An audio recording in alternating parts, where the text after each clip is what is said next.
I'm out here at Yield COSI, and today we're taking it back to the Renaissance with Joe Wood. That is you look right. Fantastic. Thank you, thank you. I'm going to be here at the event talking about Leonardo da Vinci and his many inventions. And this is for a purpose. I mean, we're doing COSI After Dark. It's a theme. Renaissance Fair is the theme. So we're going to have themed activities, like I mentioned, food and drink. So we're talking about one of the oldest beverages, Mead. So Mead is also known as honey wine. Comes with various other names. We have records of mead from at least 9,000 years ago. That's wild. It might be the oldest alcoholic beverage, and you can see why. It's very simple. At its most basic, it's water, honey, and yeast. So for 1 gallon of water, you would use 2.5 pounds of honey. So that's it's a lot of honey. And then yeast, brewer's yeast, which you can buy from a home brewing store. You can buy a kit. But what happens is you just need sugar. And yeast, and the yeast consumes the sugar. That could come from honey, could come from fruit, like in wine. It could come from grains, like in beer. And then it eats the sugar, produces carbon dioxide bubbles, which is why you need this special device called a fermentation lock. And then it also makes alcohol, which we like. So that keeps the bubbles in, or what's it do? So the bubbles can get out, but bad stuff can't get in, like bacteria and other contaminants. Because back in ye olde days, they were open containers, whatever kind of bacteria or yeast that was in the air could get in there.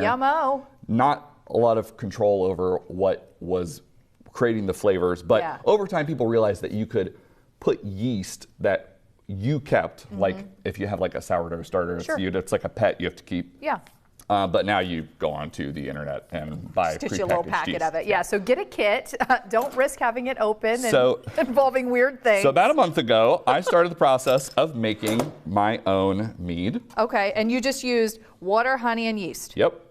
So this is completely unaged, and it's also it's still. You can get sparkling mead where carbonation's been added, but if you want to have a sip, you can definitely smell the like the yeast flavor, I think, still in it. For sure. I'm not going to lie, it doesn't smell that great. Some of those flavors will mellow as it ages.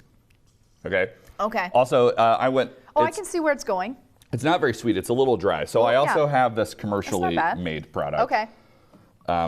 This is a honey wine, against another name for mead. Now, like I said, we've been making mead for thousands of years, and this one, color-wise, is a little different. Joe's is a little cloudy compared to the professionals. Well, and that's another thing. As it ages, a lot of those particulates will settle to the bottom of the bottle. Now, do I think that people in thousands of years ago were necessarily like aging this? It probably depended on who was making it and what they wanted it for.